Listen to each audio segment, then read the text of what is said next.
लाली जी ये है कि बतौर प्रधान सेवा करने का मौका दिता गया सर जी जी बिल्कुल जी जी सूबा प्रधान जी बिल्कुल जी सर किन्हां वालों दिता गया 25 तरीक ਨੂੰ ਸਾਡੇ ਸੰਜੇ ਸ਼ਰਾਫ ਜੀ ਜਿਹੜੇ ਕਿ ਨੈਸ਼ਨਲ ਜਨਰਲ ਸੈਕਟਰੀ ਔਰ ਰਾਸ਼ਟਰੀ ਪ੍ਰਵਕਤਾ ਵੀ ਨੇ ਉਹਨਾਂ ਨੇ ਮੈਨੂੰ ਜਿਹੜੇ ਹੈਗੇ ਇਹ ਨਿਯੁਕਤ ਕੀਤਾ ਜੀ।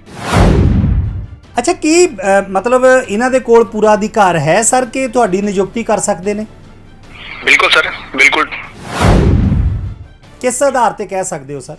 ਸਰ ਉਹ ਸਾਡੇ ਰਾਸ਼ਟਰੀ ਅਧਿਆਕਸ਼ ਜੀ ਦੇ ਕਹਿਣ ਦੇ ਮੁਤਾਬਕ ਹੀ ਜਿਹੜਾ ਪੰਜਾਬ ਦੇ ਵਿੱਚ ਆਏ ਸੀ ਔਰ ਉਹਨਾਂ ਨੇ ਪੰਜਾਬ ਦੇ ਵਿੱਚ ਇਹ ਚੋਣ ਕੀਤੀ ਹੈ ਜੀ। ਇਹ चिराग पासवान जी इस समय में पार्टी ਦੇ ਵਿੱਚ ਨੇ ਸਰ? ਸਰ ਨਹੀਂ। अच्छा ਤੁਹਾਨੂੰ ਸਾਬਕਾ ਸੂਬਾ ਪ੍ਰਧਾਨ ਕਹਾ ਜਾਂ ਪ੍ਰੈਜ਼ੈਂਟ ਸੂਬਾ ਪ੍ਰਧਾਨ ਸਰ? ਪਤਾ ਲੱਗਾ ਕਿ ਗੁਰਲਾਲ ਸਿੰਘ ਲਾਲੀ ਨੂੰ ਲੋਕ ਜਨਸ਼ਕਤੀ ਪਾਰਟੀ ਦਾ ਸੂਬਾ ਪ੍ਰਧਾਨ ਨਿਯੁਕਤ ਕੀਤਾ ਗਿਆ ਹੈ। ਕੀ ਸਚਾਈ ਹੈ ਇਹ ਸਰ? ਜੀ ਕਿਰਨਜੀਤ ਸਿੰਘ ਗਹਿਰੀ ਸੂਬਾ ਪ੍ਰਧਾਨ ਸੀ ਤੇ ਸੂਬਾ ਪ੍ਰਧਾਨ ਹੈ ਜਿਹਨੂੰ ਜਿਹੜਾ ਬੰਦਾ ਗੁਰਲਾਲ ਸਿੰਘ ਦੇ ਹਾਰ ਪਾ ਕੇ ਗਿਆ ਹੈ ਸੰਜੇ ਸ਼ਰਾਫ ਉਹ ਖੁਦ ਹੀ ਪਾਰਟੀ ਚੋਂ ਕੱਢਿਆ ਹੋਇਆ ਹੈ। ਸੰਜੇ ਸ਼ਰਾਫ ਉਹ ਖੁਦ ਹੀ ਪਾਰਟੀ ਚੋਂ ਕੱਢਿਆ ਹੋਇਆ ਹੈ ਪਰ ਉਹ ਤਾਂ ਨਿਯੁਕਤੀ ਕਰਕੇ ਗਏ ਨੇ ਗਹਿਰੀ ਸਾਹਿਬ। ਉਹ ਪਾਰਟੀ ਦੇ ਵਿੱਚੋਂ ਕੱਢੇ ਹੋਏ ਆ ਜੀ। ਉਹ ਖੁਦ ਹੀ ਲੋਕ ਜਨਸ਼ਕਤੀ ਪਾਰਟੀ ਦਾ ਮੈਂਬਰ ਨਹੀਂ ਹੈਗਾ ਤੇ ਪ੍ਰਧਾਨ ਕਿਵੇਂ ਬਣਾ ਸਕਦਾ? ਉਹ ਖੁਦ ਹੀ ਲੋਕ ਜਨਸ਼ਕਤੀ ਪਾਰਟੀ ਦਾ ਮੈਂਬਰ ਨਹੀਂ ਹੈਗਾ ਤੇ ਪ੍ਰਧਾਨ ਕਿਵੇਂ ਬਣਾ ਸਕਦਾ?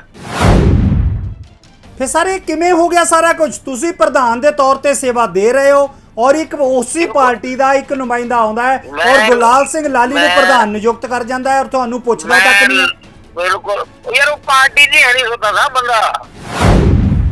ਜਨਸ਼ਕਤੀ ਪਾਰਟੀ ਚ ਨਹੀਂ ਹੈਗਾ ਉਹ ਕੁਝ ਵੀ ਨਹੀਂ ਹੈ।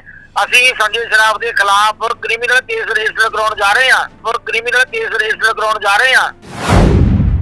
ਨਾ ਉਹ ਪੰਜਾਬ ਦੇ ਕਿਸੇ ਬੰਦੇ ਦਾ ਫੋਨ ਨਹੀਂ ਚੱਕੇਗਾ ਉਹ ਕਿਉਂਕਿ ਜੱਟੋ ਮੰਡੀ ਜੋ ਉਹਦੇ ਨਾਲ ਕੁੱਤੇ ਖਾਣੀ ਹੋਈ ਹੈ।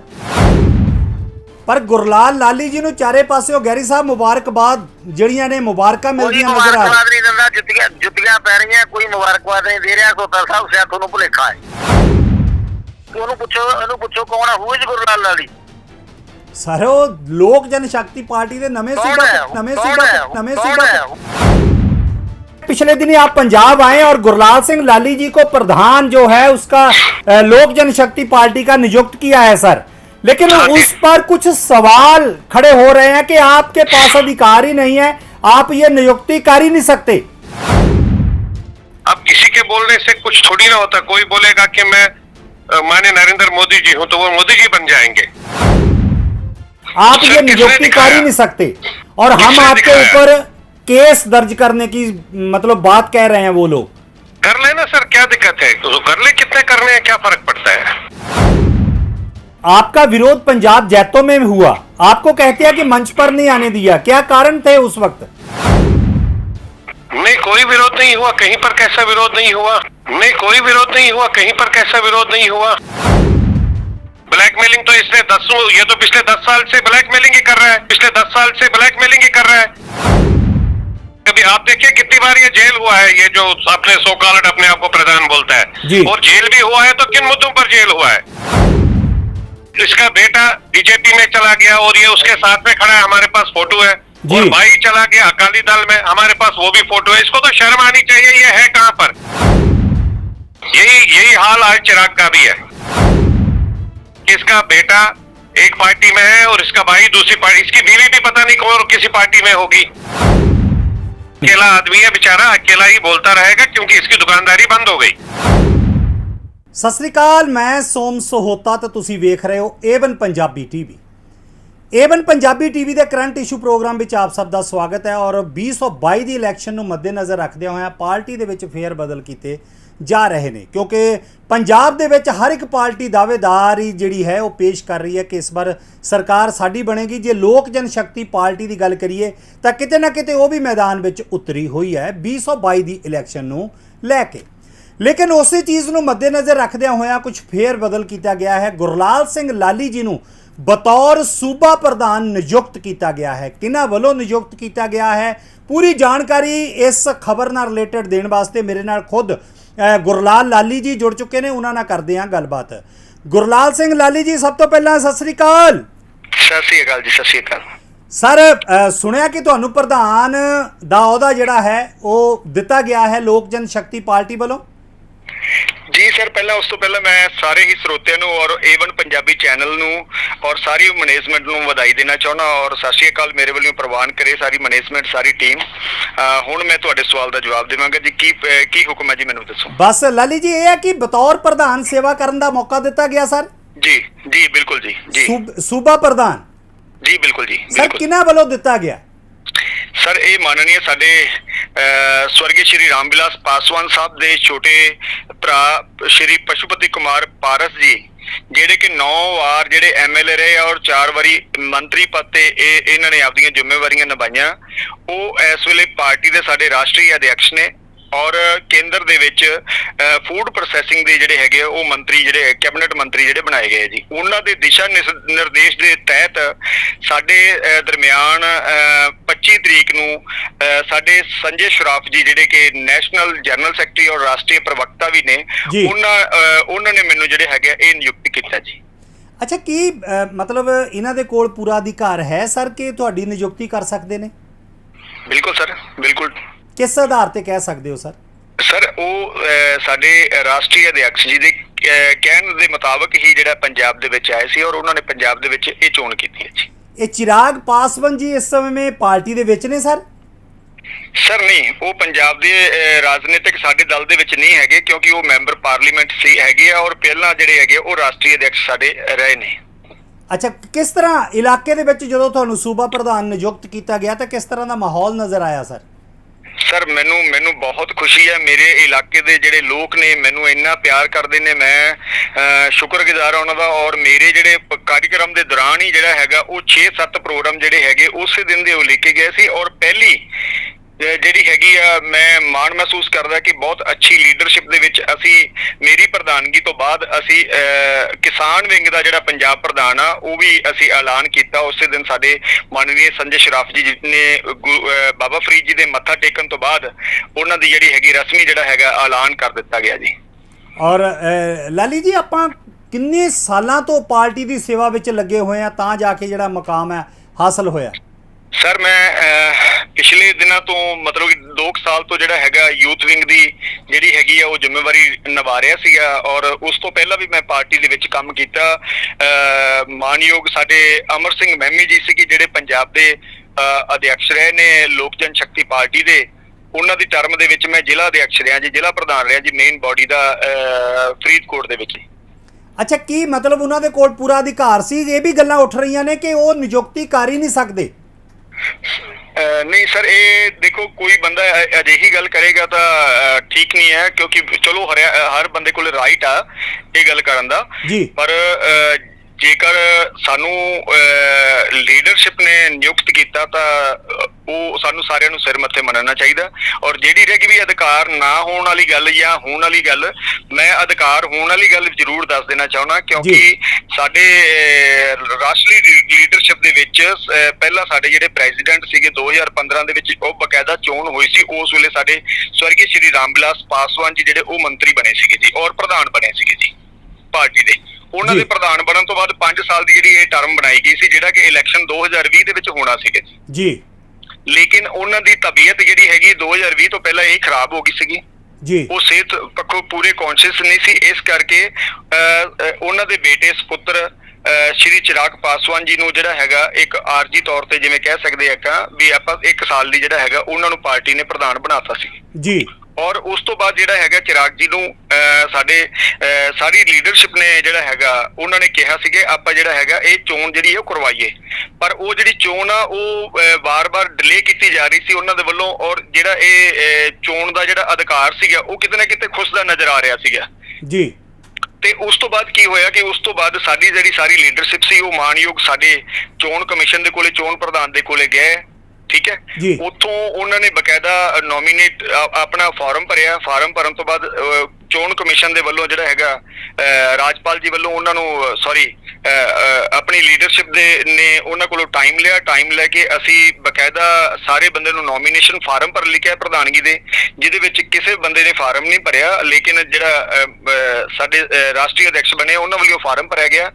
ਔਰ ਫਾਰਮ ਭਰਨ ਤੋਂ ਬਾਅਦ ਉਹ ਚੋਣ ਦੀ ਜਿਹੜੀ ਕਾਪੀ ਹੈ ਉਹ ਬਕਾਇਦਾ ਚੋਣ ਕਮਿਸ਼ਨ ਨੂੰ ਦਿੱਤੀ ਗਈ।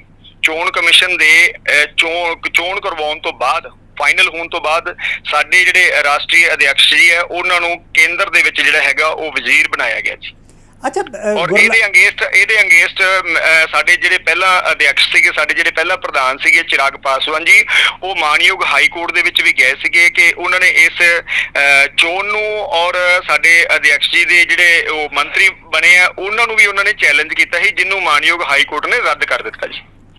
ਸੋ ਗੁਰਲਾਲ ਲਾਲੀ ਜੀ, ਬਹੁਤ-ਬਹੁਤ ਮੁਬਾਰਕਾਂ ਤੁਹਾਨੂੰ ਪੰਜਾਬ ਸੂਬਾ ਪ੍ਰਧਾਨ ਬਣਾ ਕੇ ਸੇਵਾ ਕਰਨ ਦਾ ਮੌਕਾ ਦਿੱਤਾ ਹੈ। ਸ਼ੁਕਰੀਆ, ਮਿਹਰਬਾਨੀ ਸਰ। ਇਸ ਤੋਂ ਬਾਅਦ ਅਸੀਂ ਜਿਹੜੇ ਮਤਲਬ ਕਹਿ ਸਕਦੇ ਹਾਂ ਕਿਰਨਜੀਤ ਸਿੰਘ ਗਹਿਰੀ ਸਾਹਿਬ ਨੇ, ਜਿਹੜੇ ਕਿ ਲੋਕ ਜਨਸ਼ਕਤੀ ਪਾਰਟੀ ਦੇ ਆਪਣੇ ਆਪ ਨੂੰ ਕਹਿੰਦੇ ਕਿ ਸੂਬਾ ਪ੍ਰਧਾਨ ਹਾਂ ਔਰ ਰਹਾਂਗਾ, ਉਹਨਾਂ ਨਾਲ ਵੀ ਇਸ ਵਿਸ਼ੇ ਤੇ ਗੱਲਬਾਤ ਹੋਈ ਹੈ ਔਰ ਕਿਤੇ ਨਾ ਕਿਤੇ ਉਹਨਾਂ ਦੀ ਗੱਲਬਾਤ ਤੋਂ ਕਾਫੀ ਨਾਰਾਜ਼ਗੀ ਜਿਹੜੀ ਨਜ਼ਰ ਆ ਰਹੀ ਹੈ। ਉਹਨਾਂ ਨਾਲ ਕੀ ਗੱਲਬਾਤ ਹੋਈ ਹੈ ਤੁਸੀਂ ਉਹ ਵੀ ਸੁਣੋ। ਹੈਲੋ, ਸਤਿ ਸ੍ਰੀ ਅਕਾਲ ਜੀ। ਸਤਿ ਸ਼੍ਰੀ ਅਕਾਲ ਸਰ, ਸਤਿ ਸ਼੍ਰੀ ਅਕਾਲ। ਅੱਛਾ, ਤੁਹਾਨੂੰ ਸਾਬਕਾ ਸੂਬਾ ਪ੍ਰਧਾਨ ਕਹਾਂ ਜਾਂ ਪ੍ਰੈਜ਼ੈਂਟ ਸੂਬਾ ਪ੍ਰਧਾਨ ਸਰ? ਪਤਾ ਲੱਗਾ ਕਿ ਗੁਰਲਾਲ ਸਿੰਘ ਲਾਲੀ ਨੂੰ ਲੋਕ ਜਨਸ਼ਕਤੀ ਪਾਰਟੀ ਦਾ ਸੂਬਾ ਪ੍ਰਧਾਨ ਨਿਯੁਕਤ ਕੀਤਾ ਗਿਆ ਹੈ, ਕੀ ਸਚਾਈ ਹੈ ਇਹ ਸਰ? ਜੀ ਕਿਰਨਜੀਤ ਸਿੰਘ ਗਹਿਰੀ ਸੂਬਾ ਪ੍ਰਧਾਨ ਸੀ ਤੇ ਸੂਬਾ ਪ੍ਰਧਾਨ ਹੈ ਜੀ।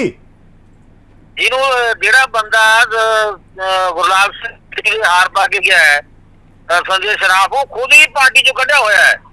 ਪਰ ਉਹ ਤਾਂ ਨਿਯੁਕਤੀ ਕਰਕੇ ਗਏ ਨੇ ਗਹਿਰੀ ਸਾਹਿਬ। ਉਹ ਪਾਰਟੀ ਦੇ ਵਿੱਚੋਂ ਕੱਢੇ ਹੋਏ ਆ ਜੀ। ਮੈਂ ਤੁਹਾਨੂੰ ਉਹਦੀ ਕੱਢੇ ਦੀ ਫੋਟੋ ਵੀ ਭੇਜ ਦਿੱਤੀ ਹੈ ਤੇ ਵੀਡੀਓ ਵੀ ਭੇਜ ਦਿੱਤੀ ਹੈ। ਫਿਰ ਕਿਸ ਤਰ੍ਹਾਂ ਮਤਲਬ ਲੋਕ ਪਾਰਟੀ ਦੇ ਨੈਸ਼ਨਲ ਪ੍ਰੈਜ਼ੀਡੈਂਟ ਚਿਰਾਗ ਪਾਸਵਾਨ ਜੀ ਚਿਰਾਗ ਪਾਸਵਾਨ ਜੀ ਨੇ ਸੰਜੇ ਸ਼ਰਾਫ ਨੂੰ ਪਾਰਟੀ ਦੇ ਵਿੱਚੋਂ ਕੱਢਿਆ ਹੋਇਆ ਹੈ। ਕਦੋਂ ਕੱਢਿਆ ਹੋਇਆ ਸਰ? ਸੰਜੇ ਸ਼ਰਾਫ, ਮੈਂ ਤੁਹਾਨੂੰ ਚਿੱਠੀ ਭੇਜ ਦਿੱਤੀ ਹੈ, WhatsApp ਤੇ ਚੈੱਕ ਕਰ ਲਓ ਆਪਣਾ। ਜੀ ਸਰ, ਚਿੱਠੀ ਭੇਜਦੀ ਖਬਰ ਕੱਲ ਨੂੰ ਜਦੋਂ ਆਇਆ ਸੀਗਾ, ਇਹਨੂੰ ਨੇ ਮੀਟਿੰਗ ਵੀ ਨਹੀਂ ਕਰਨ ਦਿੱਤੀ ਜੀ। ਇਹਨੂੰ ਮੀਟਿੰਗ ਨਹੀਂ ਕਰਨ ਦਿੱਤੀ ਸੰਜੇ ਸ਼ਰਾਫ ਨੂੰ। ਜੱਤੋ ਮੰਡੀ 'ਚ ਬੈਠਣ ਵਾਸਤੇ ਟਾਈਮ ਨਹੀਂ ਮਿਲਿਆ, ਕਿਸੇ ਦੀ ਦੁਕਾਨ ਜਗ੍ਹਾ ਨਹੀਂ ਮਿਲੀ, ਮਤਲਬ ਕਿਸੇ ਦੀ ਦੁਕਾਨ 'ਚ ਖੜ ਕੇ ਹਾਰ ਪਾ ਕੇ ਬਿਲਕੁਲ ਕੋਰਾ ਝੂਠ ਬੋਲ ਕੇ ਚਲਾ ਗਿਆ। ਉਹ ਖੁਦ ਹੀ ਲੋਕ ਜਨਸ਼ਕਤੀ ਪਾਰਟੀ ਦਾ ਮੈਂਬਰ ਨਹੀਂ ਹੈਗਾ ਤੇ ਪ੍ਰਧਾਨ ਕਿਵੇਂ ਬਣਾ ਸਕਦਾ? ਫਿਰ ਸਰ ਇਹ ਕਿਵੇਂ ਹੋ ਗਿਆ ਸਾਰਾ ਕੁਝ? ਤੁਸੀਂ ਪ੍ਰਧਾਨ ਦੇ ਤੌਰ ਤੇ ਸੇਵਾ ਦੇ ਰਹੇ ਹੋ ਔਰ ਇੱਕ ਉਸੇ ਪਾਰਟੀ ਦਾ ਇੱਕ ਨੁਮਾਇੰਦਾ ਆਉਂਦਾ ਹੈ ਔਰ ਗੁਰਲਾਲ ਸਿੰਘ ਲਾਲੀ ਨੂੰ ਪ੍ਰਧਾਨ ਨਿਯੁਕਤ ਕਰ ਜਾਂਦਾ ਹੈ ਔਰ ਤੁਹਾਨੂੰ ਪੁੱਛਦਾ ਤੱਕ ਨਹੀਂ। ਬਿਲਕੁਲ ਯਾਰ, ਉਹ ਪਾਰਟੀ ਦੀ ਹੈ ਨਹੀਂ ਹੁੰਦਾ ਨਾ ਬੰਦਾ। ਫਿਰ ਸਰ ਕਿਸ ਤਰ੍ਹਾਂ ਹਿੰਮਤ ਹੋਈ ਸਰ? ਲੋਕ ਜਨਸ਼ਕਤੀ ਪਾਰਟੀ 'ਚ ਨਹੀਂ ਹੈਗਾ, ਉਹ ਕੁਝ ਵੀ ਨਹੀਂ ਹੈ। ਅਸੀਂ ਸੰਜੇ ਸ਼ਰਾਫ ਦੇ ਖਿਲਾਫ ਕ੍ਰਿਮੀਨਲ ਕੇਸ ਰਜਿਸਟਰ ਕਰਾਉਣ ਜਾ ਰਹੇ ਹਾਂ। ਕਿਸ ਤਰ੍ਹਾਂ ਦਾ ਕੇਸ? ਇਹ ਲੋਕ ਜਨਸ਼ਕਤੀ ਪਾਰਟੀ ਦਾ ਨਾਮ ਮਿਸਯੂਜ਼ ਕਰਦਾ ਹੈ ਔਰ ਮਿਸਯੂਜ਼ ਕਰਕੇ ਇੱਥੇ ਦੁਕਾਨਦਾਰੀ ਠੱਗਾ ਠੋਰੀ ਦੀ ਦੁਕਾਨ ਚਲਾਉਣ ਵਾਸਤੇ ਆਇਆ ਸੀ। ਅਸੀਂ ਉਹ ਠੱਗਾ ਠੋਰੀ ਦੀ ਦੁਕਾਨ ਵੀ ਚੱਲਣ ਨਹੀਂ ਦਿੱਤੀ ਜੀ, ਬਿਲਕੁਲ ਬੰਦ ਕਰਤੀ ਉਹਦੀ ਦੁਕਾਨਦਾਰੀ। ਪਰ ਅਸੀਂ ਸੰਜੇ ਸ਼ਰਾਫ ਜੀ ਦੇ ਨਾਲ ਵੀ ਗੱਲਬਾਤ ਕਰਨ ਦੀ ਕੋਸ਼ਿਸ਼ ਕਰਦੇ ਹਾਂ, ਸਾਡੇ ਫੋਨ ਪਿਕ ਨਹੀਂ ਕਰ ਰਹੇ। ਸੰਜੇ ਸ਼ਰਾਫ ਕਿਸੇ ਦਾ ਫੋਨ ਚੁੱਕਦਾ ਨਹੀਂ ਹੈ, ਕਿਉਂਕਿ ਚੋਰ ਠੱਗ ਕਿਸੇ ਦਾ ਫੋਨ ਨਹੀਂ ਚੁੱਕਿਆ ਕਰਦੇ। ਨਹੀਂ, ਮੈਂ ਉਹੀ ਪੁੱਛ ਰਿਹਾ ਸਰ। ਹੁਣ ਮੈਂ ਤੁਹਾਨੂੰ ਸਾਬਕਾ ਪ੍ਰਧਾਨ ਕਹਾਂ ਜਾਂ ਮਤਲਬ ਮੈਨੂੰ ਦੱਸੋ ਨਾ ਸਰ। ਕਿਰਨਜੀਤ ਸਿੰਘ ਗਹਿਰੀ ਪਾਰਟੀ ਦਾ ਸੂਬਾ ਪ੍ਰਧਾਨ ਹੈ ਤੇ ਸੂਬਾ ਪ੍ਰਧਾਨ ਰਹੇਗਾ। ਉਹ ਜੀ ਸੰਜੇ ਸ਼ਰਾਫ, ਜੇ ਸੰਜੇ ਸ਼ਰਾਫ ਸੱਚਾ ਤਾਂ ਉਹਨੂੰ ਲਾਈਨ ਤੇ ਲੈ ਕੇ ਮੇਰੇ ਨਾਲ ਗੱਲ ਕਰਾਓ। ਪਰ ਫੋਨ ਨਹੀਂ ਪਿਕ ਕਰ ਰਿਹਾ ਨਾ। ਉਹ ਪੰਜਾਬ ਦੇ ਕਿਸੇ ਬੰਦੇ ਦਾ ਫੋਨ ਨਹੀਂ ਚੱਕੇਗਾ ਉਹ, ਕਿਉਂਕਿ ਜੱਤੋ ਮੰਡੀ ਜੋ ਉਹਦੇ ਨਾਲ ਕੁੱਤੇਖਾਨੀ ਹੋਈ ਹੈ, ਜੱਤੋ ਮੰਡੀ ਜੋ ਕੁੱਤੇਖਾਨੀ ਸੰਜੇ ਸ਼ਰਾਫ ਨਾਲ ਹੋਈ ਹੈ ਨਾ, ਜੇ ਬੰਦਾ ਹੋਊਗਾ ਤਾਂ ਉਹ ਕਦੇ ਨਹੀਂ ਇਹ ਕਹੂਗਾ ਕਿ ਮੈਂ ਲੋਕ ਜਨਸ਼ਕਤੀ ਪਾਰਟੀ ਦਾ ਬੰਦਾ ਹੈਗਾ। ਪਰ ਗੁਰਲਾਲ ਲਾਲੀ ਜੀ ਨੂੰ ਚਾਰੇ ਪਾਸਿਓਂ ਗਹਿਰੀ ਸਾਹਿਬ ਮੁਬਾਰਕਬਾਦ ਜਿਹੜੀਆਂ ਨੇ ਮੁਬਾਰਕਾਂ ਮਿਲਦੀਆਂ ਨਜ਼ਰ ਆ ਰਹੀਆਂ। ਮੁਬਾਰਕਬਾਦ ਨਹੀਂ ਦਿੰਦਾ, ਜੁੱਤੀਆਂ ਪੈ ਰਹੀਆਂ, ਕੋਈ ਮੁਬਾਰਕਬਾਦ ਨਹੀਂ ਦੇ ਰਿਹਾ। ਸੋਤਾ ਸਾਹਿਬ ਸਿਆ ਤੁਹਾਨੂੰ ਭੁਲੇਖਾ ਹੈ।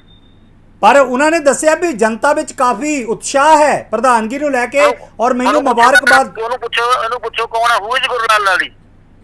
ਸਰ ਉਹ ਲੋਕ ਜਨਸ਼ਕਤੀ ਪਾਰਟੀ ਦੇ ਨਵੇਂ ਸੂਬਾ ਹੂਜ ਲਾਲੀ 25 ਬੰਦੇ ਪ੍ਰਧਾਨ ਬਣਾ ਦਿੰਦੇ ਆ। ਕਿਤੇ ਤਰ੍ਹਾਂ ਜਨ ਸਲਾਹ ਉੱਠ ਗਿਆ, ਕਿੱਧਰ ਗਿਆ ਇਧਰ ਸਮਾਂ ਉਹ ਕਰ ਰਿਹਾ ਆਪਣਾ ਕੀ ਕਹਿੰਦਾ ਸੀ ਕਹਿੰਦੇ ਤਾਜਪੋਸ਼ੀ। ਇਹ ਤਾਜਪੋਸ਼ੀ ਦੇ ਬੋਰਡ ਕਿਉਂ ਨਹੀਂ ਲੱਗਣ ਦਿੱਤੇ? ਉਹਨਾਂ ਨੂੰ ਪੁੱਛੋ ਕਿਉਂ ਲਾ ਕੇ ਲੈ ਗਏ ਉੱਥੇ ਬੋਰਡ? ਕਿਉਂ ਕੁਰਸੀਆਂ ਇਕੱਠੀਆਂ ਕਰਕੇ ਭੱਜ ਗਏ? ਕਿਰਨਜੀਤ ਜੀ, ਕੀ ਤੁਸੀਂ ਇਸ ਸਾਰੇ ਘਟਨਾਕ੍ਰਮ ਨੂੰ ਲੈ ਕੇ ਚਿਰਾਗ ਪਾਸਵਾਨ ਜੀ ਦੇ ਨਾਲ ਸੰਪਰਕ ਕਰਨ ਦੀ? ਪਾਸਵਾਨ ਜੀ ਨਾਲ ਗੱਲ ਹੋ ਚੁੱਕੀ ਹੈ ਜੀ। ਚਿਰਾਗ ਪਾਸਵਾਨ ਜੀ ਨਾਲ ਕੱਲ ਉਦੋਂ ਪਹਿਲਾਂ ਵੀ ਮੀਟਿੰਗ ਕਰਕੇ ਆਇਆ। ਕੱਲ ਜਿਹੜੀ ਹੈਗੀ ਜ਼ੂਮ ਮੀਟਿੰਗ ਸੀਗੀ, ਉਹ ਜ਼ੂਮ ਮੀਟਿੰਗ ਦੇ ਵਿੱਚ ਉਹਨਾਂ ਨੇ ਬਿਲਕੁਲ ਕਲੀਅਰ ਕੱਟ ਡਾਇਰੈਕਸ਼ਨ ਦੇ ਦਿੱਤੀ ਹੈ ਕਿ ਪਹਿਲਾਂ ਹੀ ਜਿਹੜਾ ਸੰਜੇ ਸ਼ਰਾਫ ਨੂੰ ਕੱਢਿਆ ਉਹਦਾ ਲੈਟਰ ਮੈਂ ਤੁਹਾਡੇ WhatsApp ਤੇ ਭੇਜ ਦਿੱਤਾ ਹੈ, ਤੁਸੀਂ ਉਹਨੂੰ ਕਿਰਪਾ ਕਰਕੇ ਫਲੈਸ਼ ਕਰੋ। मतलब ਜਿਹੜੀ ਨਿਯੁਕਤੀ ਹੋਈ ਹੈ ਕਿਤੇ ਨਾ ਕਿਤੇ ਠੀਕ ਨਹੀਂ ਹੋਈ। है ही नहीं है, पार्टी के बंदे ही नहीं है। फिर सर नियुक्ति मतलब हुई हो नहीं, नियुक्ति छो लोक जनशक्ति पार्टी से कुछ भी नहीं है। ਅਸੀਂ ਇਹਨਾਂ ਦੇ ਖਿਲਾਫ ਕੰਪਲੇਂਟ ਦੇਣ ਜਾ ਰਹੇ ਹਾਂ जी ਇਹਨਾਂ ਨੇ ਲੋਕ ਜਨਸ਼ਕਤੀ ਪਾਰਟੀ ਦੇ ਨਾਮ ਮਿਸਯੂਜ਼ ਕਰਕੇ, ਕਿਉਂਕਿ ਸੰਜੇ ਸ਼ਰਾਫ ਪਹਿਲਾਂ ਪਾਸਵਾਨ ਸਾਹਿਬ ਸ਼ਰੀਫ ਲੀਡਰ ਸੀ ਸਾਡੇ, ਉਹਨਾਂ ਦਾ ਨਾਮ ਵੇਚ ਕੇ ਮਲਾਈ ਖਾਂਦਾ ਰਿਹਾ। ਹੁਣ ਪਾਰਸ ਜੀ ਹੈਗੇ ਆ, ਉਹ ਸ਼ਰੀਫ ਬੰਦੇ ਹੈਗੇ ਆ, ਉਹਨਾਂ ਨੇ ਕਿਤੇ ਨਾ ਕਿਤੇ ਮਿਨਿਸਟਰ ਬਣ ਗਏ ਆ ਨਤੀਸ਼ ਨਾਲ ਰਲ ਕੇ, ਹੈਨਾ जी ਤੇ ਉਸ ਤੋਂ ਬਾਅਦ ਇਹ ਹੁਣ ਸੰਜੇ ਸ਼ਰਾਫ ਹੁਣ ਪਾਰਸ ਦਾ ਨਾਮ ਵੇਚ ਕੇ ਇੱਥੇ ਮਲਾਈ ਖਾਂਦਾ। ਪਰ ਪੰਜਾਬ ਦੇ ਸੰਜੇ ਸ਼ਰਾਫ ਵਰਗੇ ਠੱਗਾਂ ਦੀ ਦੁਕਾਨ ਲੋਕ ਜਨਸ਼ਕਤੀ ਪਾਰਟੀ ਦੇ ਨਾਂ ਤੇ ਮੈਂ ਨਹੀਂ ਚੱਲਣ ਦਊਗਾ। ਸੋ ਗੈਰੀ ਸਾਹਿਬ ਬਹੁਤ ਬਹੁਤ ਸ਼ੁਕਰੀਆ, ਤੁਸੀਂ ਆਪਣੇ ਜਜ਼ਬਾਤ ਏਵਨ ਪੰਜਾਬੀ ਚੈਨਲ ਨਾਲ ਸਾਂਝੇ ਕੀਤੇ ਨੇ ਔਰ ਬਹੁਤ ਬਹੁਤ ਮਿਹਰਬਾਨੀ ਸਰ। ਸੋਤਾ ਸਾਹਿਬ ਮੈਂ ਤੁਹਾਨੂੰ ਚਿੱਠੀ WhatsApp ਤੇ ਭੇਜ ਦਿੱਤੀ ਹੈ, ਇਹਨੂੰ ਕੱਢੇ ਹੋਏ ਦਾ ਸਬੂਤ जी बिल्कुल बिल्कुल ਪਾਸਵਾਨ ਵੱਲੋਂ ਜਾਰੀ ਕੀਤਾ ਲੈਟਰ ਮੈਂ ਭੇਜ ਦਿੱਤਾ ਤੇ ਮੇਰੀ ਇੰਟਰਵਿਊ ਵੀ ਭੇਜ ਦਿੱਤੀ ਹੈ, ਕਿਰਪਾ ਕਰਕੇ ਉਹ ਨਾਲ ਫਲੈਸ਼ ਕਰ ਦਿਓ। बिल्कुल बहुत बहुत मेहरबानी सर, थैंक यू। हाँ लाली कुछ भी नहीं है, संजय साहब कुछ भी नहीं है। Thank you sir, thank you. और किरणजीत ਸਿੰਘ ਗੈਰੀ ਸਾਹਿਬ ਜਿਸ ਸ਼ਖਸ ਦੇ ਉੱਪਰ ਪ੍ਰਸ਼ਨ ਚਿੰਨ੍ਹ ਖੜੇ ਕਰ ਰਹੇ ਸਨ ਕਿ ਅਸੀਂ ਇਹਨਾਂ ਦੇ ਖਿਲਾਫ ਮਾਮਲਾ ਦਰਜ ਕਰਵਾ ਰਹੇ ਹਾਂ, ਇਹ ਖੁਦ ਪਾਰਟੀ ਦੇ ਵਿੱਚੋਂ ਕੱਢੇ ਹੋਏ ਨੇ, ਇਹ ਦੂਸਰਿਆਂ ਦੀ ਨਿਯੁਕਤੀ ਕਿਵੇਂ ਕਰ ਸਕਦੇ ਨੇ? ਔਰ ਉਹ ਨੇ ਸਾਡੇ ਮਤਲਬ ਸੰਜੇ ਸ਼ਰਾਫ ਜੀ ਜੋ ਲੋਕ ਜਨਸ਼ਕਤੀ ਪਾਰਟੀ ਦੇ ਬਤੌਰ ਜਨਰਲ ਸਕੱਤਰ ਔਰ ਪ੍ਰਵਕਤਾ ਦੇ ਤੌਰ ਤੇ ਸੇਵਾਵਾਂ ਦੇ ਰਹੇ ਨੇ। ਉਹਨਾਂ ਦੇ ਨਾਲ ਵੀ ਇਸ ਸਾਰੇ ਵਿਸ਼ੇ ਨੂੰ ਲੈ ਕੇ ਗੱਲਬਾਤ ਕੀਤੀ ਹੈ। ਉਹਨਾਂ ਨਾਲ ਕੀ ਗੱਲਬਾਤ हुई है ਤੁਸੀਂ ਉਹ भी सुनो। पिछले दिन आप पंजाब आए और गुरलाल सिंह लाली जी को प्रधान जो है उसका लोक जनशक्ति पार्टी का नियुक्त किया है सर, लेकिन उस पर कुछ सवाल खड़े हो रहे हैं कि आपके पास अधिकार ही नहीं है, आप ये नियुक्ति कर ही नहीं सकते। सर जो सवाल उठा रहे हैं आप उनसे पूछ लीजिए ना, वो किस बात पर सवाल उठा रहे हैं। सर वो यही कह रहे हैं। देखिए सर, जब राष्ट्रीय अध्यक्ष जो पार्टी के हैं उनकी मान्यता लोकसभा के स्पीकर साहब ने भी दे दी, ऑनरेबल प्रधानमंत्री ने दे दी, होम मिनिस्टर साहब ने दे दी, प्रेसिडेंट ऑफ इंडिया ने मोहर लगाई, उनको मंत्री बनाया एलजेपी के नाम से, एज नेशनल प्रेसिडेंट एलजेपी के नाम से leader of the house, leader of the LJP के नाम पर उनको बना दिया मंत्री। उसके बाद में आप कौन क्या बोलता है, हाउ डज इट मैटर, उससे क्या फर्क पड़ता है? उन जो लोग बोलते हैं वो कल तक जो वो राष्ट्रीय अध्यक्ष की बात करते हैं वो आज पूर्व राष्ट्रीय अध्यक्ष है।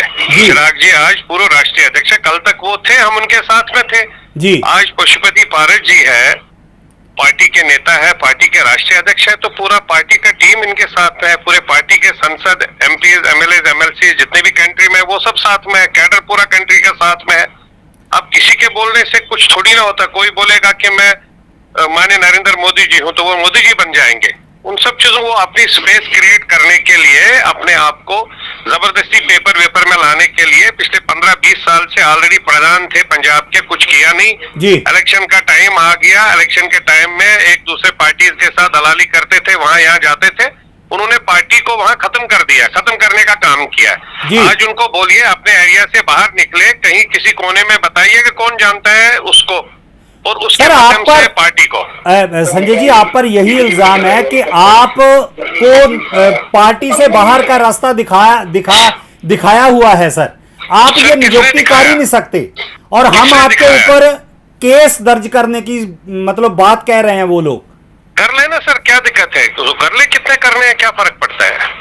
अगर वो कर सकते हैं, पार्टी के राष्ट्रीय प्रवक्ता ऑफिशियली जो है आज की डेट में पार्टी का राष्ट्रीय महासचिव हो, जिनको पशुपति पारस जी की चिट्ठी है, मैं वो चिट्ठी आपको गुरलाल सिंह जी के हाथ में से भेज रहा हूँ आपको जी। तो वो कोई बात नहीं है, मेरे को किसी को सर्टिफिकेट दिखाने की जरूरत नहीं है। जिसको ज्यादा वो देखना है तो वो उसको बोलिए विकिपीडिया खोलिए, विकिपीडिया में भी माननीय पशुपति पारस जी ही पार्टी के राष्ट्रीय अध्यक्ष है लोजपा के। लेकिन सर ये सवाल क्यों उठ रहे हैं फिर आपकी अपॉइंटमेंट? बहुत ये देखिए, ये आपने बहुत अच्छा सवाल पूछा, सवाल क्यों उठ रहे हैं? सवाल नहीं उठ रहे हैं, ये कुछ ऐसे लोग हैं जो ऑलरेडी पार्टी में पहले थे, पार्टी से कभी निकाले गए कभी आ गए। हम लोग पार्टी के फाउंडर मेंबर हैं। पार्टी में 2015 तक जो इलेक्शन होता था 3 साल का टर्म होता था जी। 3 साल के नेशनल एग्जीक्यूटिव मीटिंग में फाइनलाइज हो गया। हमारे पूर्व राष्ट्रीय अध्यक्ष, हमारे स्वर्गवासी नेता माननीय हमारे आदर्श माननीय रामविलास पासवान जी जब राष्ट्रीय अध्यक्ष थे पार्टी के, उस वक्त उन्होंने फाइनल डिसीजन लिया, आप 3 साल के बदले हम 5 साल का टर्म करेंगे जी। तो 5 साल का टर्म के हिसाब से 15 का इलेक्शन 20 में होना था। नेचुरली अनफॉर्चुनेटली बीच में थोड़ी तबीयत उनकी खराब हो गई, तो तो हम सब लोगों ने 2-3 इवन पशुपति पारस जी जो आज पार्टी के राष्ट्रीय अध्यक्ष है, उन्होंने प्रपोजल दिया, मेरा प्रपोजल था, और एक है पार्टी का जो अभी चिराग जी के साथ ही है, वो 3 आदमी ने हम लोगों ने प्रपोजल देकर चिराग जी को नॉमिनेट करवाया जी 1 साल के लिए नेशनल प्रेसिडेंट नॉमिनेट किया। चाहे वो 1 साल था, 8 महीने था, 4 साल था, 2 साल था, वो नॉमिनेशन था टिल इलेक्शंस। जी जी जब भी इलेक्शन होंगे, इलेक्शन लड़ना है जी। उसके बाद में 2020 में उसकी टर्म कंप्लीट होती है, तो वो टर्म के साथ साथ कोविड हो गया और अनफॉर्चुनेटली हमारे स्वर्गवासी नेता स्वर्गवास चले गए जी। तो ये 20 निकल गया। अब 21 के टाइम में हमारी कमिटमेंट है, इलेक्शन कमीशन पार्टी का एक कॉन्स्टिट्यूशन है, इलेक्शन कमीशन ऑफ इंडिया का कॉन्स्टिट्यूशन है, हमारे पास सिंबल है जी, गवर्नमेंट ऑफ इंडिया का कॉन्स्टिट्यूशन है, तो उन सब चीजों को हम इग्नोर नहीं कर सकते हैं, हमें इलेक्शन करना जरूरी था। लेकिन जब चिराग जी को इलेक्शन की बात बोलते हैं तो वो बोलते थे कि नहीं मेरे को पापा ने बनाया है। पहले तो उन्होंने बोला ऑन रिकॉर्ड है मेरे को तो पापा ने जिंदगी भर के लिए बनाया, फिर उनको लगा कि उन्होंने अनडेमोक्रेटिक बात की, फिर बोला नहीं पापा ने मेरे को 2024 तक बनाया। हमने कहा 24 तो बनता नहीं है, जब 19 में आपको बनाया वो खाली टर्म थी 1 साल की जी। अब 1 साल के बदले 2 साल बन गई, 21 तक आप आ जाइए इलेक्शन में, आप ही लड़िए, हम सब आपको ही वोट डालेंगे, लेकिन इलेक्शन करना जरूरी है। उन्होंने नहीं माना। उसके बाद में हम लोगों ने इलेक्शन कमीशन से परमिशन ले ली, इलेक्शन कमीशन ने प्रॉपर तरीके से परमिट किया। इलेक्शन कमीशन ने हम लोगों को बोला जो पार्टी का सबसे सीनियर मोस्ट पार्टी का मेंबर है उसको प्रभारी बनाइए, प्रभारी बना के उसके माध्यम से इलेक्शन करवाइए। तो हमने पार्टी के एक्स एमपी माननीय सूरज मान सिंह जी जो पार्टी के एक्स एमपी है और सीनियर मोस्ट है, फाउंडर मेंबर है, उनके यहाँ उनको प्रभारी बना के उनके माध्यम से इलेक्शन किया गया। सभी मीडिया ने पूरी कंट्री में दिखाया कि अब कल प्रपोजल भरा, नॉमिनेशन फॉर्म निकला, नॉमिनेशन के बाद उन्होंने भर दिया, अपना नॉमिनेशन किया पशुपति पारस जी ने, मैं भी उसमें प्रपोजल हूँ। चिराग जी को भी बोला गया आप भी इलेक्शन लड़ो, उसने उस चीज को ध्यान ही नहीं दिया, बोला नहीं मैं क्यों लड़ूं। तो उन्होंने अनडेमोक्रेटिक काम किया उस वक्त। उन्होंने अगर वो इलेक्शन लड़ते, हो सकता था चिराग जी आते तो हम सब उनके साथ में खड़े होते, उसमें कोई आपत्ति नहीं थी। शराब जी मेरा नेक्स्ट सुनिए, जब उन्होंने नहीं लड़ा तो पारस जी 4 दिन के बाद में अनअपोजिड इलेक्शन में जीत के आ गए। जब वो जीत के आ गए, जो ये सब चीजें बोल रहे हैं ये ऑटोमेटिकली डिसॉल्व हो जाता है। जब भी नया नेशनल प्रेसिडेंट बनता है, जो पूरी टीम देश में होती है वो ऑटोमेटिकली डिसॉल्व हो जाती है, फिर नई या तो नियुक्ति होती है या सेम टीम को वापस लाया जाता है। वो डिपेंड करता है नेशनल प्रेसिडेंट के तो उसके ऊपर के और कार्यकर्ता के ऊपर वो कितना सक्षम है अपने अपने एरिया में। तो इसमें जब पूरा डिसॉल्व बॉडी हो गई, जब डिसॉल्व हो गया राष्ट्रीय अध्यक्ष, पूर्व राष्ट्रीय अध्यक्ष बन गया, उसके बाद वो संजय सराफ की चिट्ठी निकाले, सांसदों की चिट्ठी निकाले, उसकी क्या मान्यता है? जी जी, उन सब चिट्ठियों की कोई मान्यता नहीं है। जिस दिन ऑलरेडी लोकसभा स्पीकर के पास गए, लोकसभा स्पीकर ने already leader of the parliament बनाया हमारे राष्ट्रीय अध्यक्ष माननीय पशुपति पारस जी को। जब लोकसभा ने क्लियर किया तो ये कोर्ट में चले गए, कोर्ट ने फटकार मारी, कोर्ट ने क्लियर कट में ऑन रिकॉर्ड है जी, वो आप भी चेक कर सके। कोर्ट में इनको क्लियर कट जज साहिबा ने बोल दिया कि मैं आपके ऊपर फाइन क्यों नहीं लगाऊं। फिर इन्होंने माफी मांगी, माफी मांगकर बोला नहीं नहीं हम आगे से ऐसी गलती नहीं करेंगे। जब उससे बोला कि आपने कोर्ट का टाइम वेस्ट कर दिया तो आप स्पीकर के पास जाइए, आप यहाँ अपने कोर्ट का टाइम क्यों वेस्ट। जब वहां से ये फटकार आ गई उसके बावजूद भी कहते हैं स्पीकर की फाइल कोर्ट में, आप चेक करिए ना सर, आप भी देख लीजिए। अच्छा, मैं बोलूंगा मैं प्रधानमंत्री हूँ, मैं यूनिवर्सल मंत्री हूँ, प्रेसिडेंट ऑफ यूएसए हूँ, वो तो नहीं चलेगा ना। अच्छा संजय जी, आपका विरोध पंजाब जैतों में हुआ, आपको कहते हैं कि मंच पर नहीं आने दिया, क्या कारण थे उस वक्त? नहीं, कोई विरोध नहीं हुआ, कहीं पर कैसा विरोध नहीं हुआ। हम लोग गए, हमारा मेन जो प्रोग्राम था पार्टी कार्यालय खोलना था, वो पार्टी कार्यालय खोल दिया, बाकी कहीं विरोध नहीं था। प्रशासन साथ में थी, सब प्रशासन को ऑलरेडी मैसेज थी, प्रशासन साथ, कहीं पर कोई विरोध नहीं हो। आप कहीं पर भी 10, 20, 25 आदमी सड़क पर बैठ के कुछ भी बोलते रहे। ब्लैकमेलिंग तो इसने ये तो पिछले 10 साल से ब्लैकमेलिंग ही कर रहा है। कभी हॉस्पिटल के बाहर खड़ा रहता है, कभी आप देखिए कितनी बार ये जेल हुआ है, ये जो अपने सो कॉल्ड अपने आप को प्रधान बोलता है, और जेल भी हुआ है तो किन मुद्दों पर जेल हुआ है आप इसमें देख लीजिए, इसमें कोई ऐसी बात है नहीं। बिल्कुल। और हम लोगों के ऊपर क्या उंगली उठाएगा? हम लोग पूरा आज से थोड़ी ना, इससे पहले जब हम वहां पर भी थे चिराग जी के साथ या बड़े साहब से भी काम कर रहे थे, तब भी हम पार्टी के राष्ट्रीय अध्यक्ष यूथ विंग के थे, और एक बार नहीं 14 साल थे। संजय जी बहुत बहुत मेहरबानी। जो ये बातें कर रहा है, इसका बेटा बीजेपी में चला गया और ये उसके साथ में खड़ा है, हमारे पास फोटो है, और भाई चला गया अकाली दल में, हमारे पास वो भी फोटो है। इसको तो शर्म आनी चाहिए, ये है कहां पर? जिस बंदे का जो अपने आप को प्रधान कहता है उसको बोलो पहले अपने घर वालों को जोड़ दे, तेरे घर वाले तेरे साथ नहीं है, तो प्रधान की क्या बात करता है? यही हाल आज चिराग का भी है जी। आज भी हम सब घर वाले बाहर है और वो एक साइड में है, सिर्फ इन जैसे लोगों की वजह से, जिनका परिवार इनके साथ में नहीं है। और इसको शर्म आनी चाहिए, इसको तो चुपचाप घर में बैठना चाहिए, ये समझकर कि इसका बेटा एक पार्टी में है और इसका भाई दूसरी पार्टी, इसकी बीवी भी पता नहीं कौन किसी पार्टी में होगी, वो शायद कांग्रेस में गई होगी, कुछ पता थोड़ी है इन लोगों का। संजय जी बहुत बहुत मेहरबानी। अकेला आदमी है बेचारा, अकेला ही बोलता रहेगा क्योंकि इसकी दुकानदारी बंद हो गई। संजय जी बहुत बहुत मिहरबानी sir, thank you very much. ਦੋਸਤੋ ਪਾਰਟੀ ਦੇ ਪ੍ਰਧਾਨ ਇਸ ਸਮੇਂ ਜੇ ਲਾਇਆ ਜਾਵੇ ਨਾ ਤਾਂ ਉਹ ਆਪਣੇ ਆਪ ਨੂੰ ਸਾਬਕਾ ਕਹਾਉਣ ਵਿੱਚ ਮਤਲਬ ਰਾਜ਼ੀ ਨਜ਼ਰ ਆ ਰਹੇ ਨੇ ਔਰ ਨਾ ਗੁਰਲਾਲ ਜੀ ਕਹਿ ਰਹੇ ਨੇ ਕਿ ਮੈਨੂੰ ਪ੍ਰਧਾਨ ਨਹੀਂ ਨਿਯੁਕਤ ਕੀਤਾ ਜਾ ਰਿਹਾ। ਭਵਿੱਖ ਦੀ ਗੋਦ ਦੇ ਵਿੱਚ ਹੈ ਸਾਰਾ ਕੁਝ। ਆਉਣ ਵਾਲੇ ਦਿਨਾਂ ਤੇ ਏਵਨ ਪੰਜਾਬੀ ਚੈਨਲ ਦੀ ਇਸ ਤੇ ਰਹੇਗੀ ਨਜ਼ਰ ਔਰ ਜੋ ਵੀ ਅਪਡੇਟ ਹੋਏਗੀ ਆਪ ਤੱਕ ਪਹੁੰਚਾਈ ਜਾਵੇਗੀ। ਜੁੜੇ ਰਹੋ ਏਵਨ ਪੰਜਾਬੀ ਟੀਵੀ ਦੇ ਨਾਲ। ਫ੍ਰੀ ਲੀਫ ਆਯੁਰਵੈਦਿਕ ਆਇਲ 125 ਬਿਮਾਰੀਆਂ ਦਾ ਸੰਪੂਰਨ ਇਲਾਜ, ਜਿਵੇਂ ਗਠੀਆ, ਸਰਵਾਈਕਲ, ਮਾਈਗ੍ਰੇਨ ਅਤੇ ਸਰੀਰ ਵਿੱਚ ਕਿਸੇ ਵੀ ਕਿਸਮ ਦੀ ਦਰਦ ਕਿਉਂ ਨਾ ਹੁੰਦੀ ਹੋਵੇ, ਇੱਥੋਂ ਤੱਕ ਕਿ ਬਲੌਕੇਜ ਦੇ ਨਾਲ ਬਣੀਆਂ ਕਈ ਬਿਮਾਰੀਆਂ ਦਾ ਇੱਕੋ ਇੱਕ ਇਲਾਜ ਹੈ ਫ੍ਰੀ ਰਿਲੀਫ ਆਯੁਰਵੈਦਿਕ ਆਇਲ, ਯਾਨੀ ਕਿ 125 ਬਿਮਾਰੀਆਂ ਦਾ ਸੰਪੂਰਨ ਇਲਾਜ। ਫ੍ਰੀ ਰਿਲੀਫ ਵਿਜ਼ੀਲੈਕਸ weight lose, ਮੋਟਾਪੇ ਤੋਂ ਪਰੇਸ਼ਾਨ ਹੋਣ ਦੀ ਜ਼ਰੂਰਤ ਨਹੀਂ, ਵਜ਼ਨ ਘਟਾਓ ਤੇ ਖੁਸ਼ ਹੋ ਜਾਓ। ਫ੍ਰੀ ਰਿਲੀਫ ਪਾਵਰ ਮਰਦਾਨਾ ਕਮਜ਼ੋਰੀ ਨੂੰ ਖਤਮ ਕਰਦਾ ਹੈ ਤੇ ਨਰਕ ਭਰੀ ਜ਼ਿੰਦਗੀ ਵਿੱਚ ਲਿਆਉਂਦਾ ਹੈ ਰੌਣਕ। ਫ੍ਰੀ ਰਿਲੀਫ ਪਾਵਰ ਕਬਜ਼ ਤੋਂ ਪਰੇਸ਼ਾਨ ਹੋਣ ਦੀ ਹੁਣ ਜ਼ਰੂਰਤ ਨਹੀਂ ਹੈ। ਕਬਜ਼ ਤੋਂ ਛੁਟਕਾਰਾ ਪਾਉਣ ਲਈ ਆ ਗਿਆ ਕਬਜ਼ ਹਰ ਚੂਰਨ। ਕਬਜ਼ ਹਰ ਚੂਰਨ ਨੂੰ ਅਪਣਾਓ ਤੇ ਕਬਜ਼ ਤੋਂ ਛੁਟਕਾਰਾ ਪਾਓ। ਹੁਣ ਤੱਕ ਲੱਖਾਂ ਮਰੀਜ਼ ਲੈ ਚੁੱਕੇ ਨੇ ਫਾਇਦਾ। ਵਧੇਰੇ ਜਾਣਕਾਰੀ ਲਈ ਤੁਸੀਂ ਸੰਪਰਕ ਕਰ ਸਕਦੇ ਹੋ 94 784 84087। ਨੰਬਰ ਇੱਕ ਵਾਰ ਫਿਰ ਤੁਸੀਂ ਨੋਟ ਕਰ ਸਕਦੇ ਹੋ 9478 484087।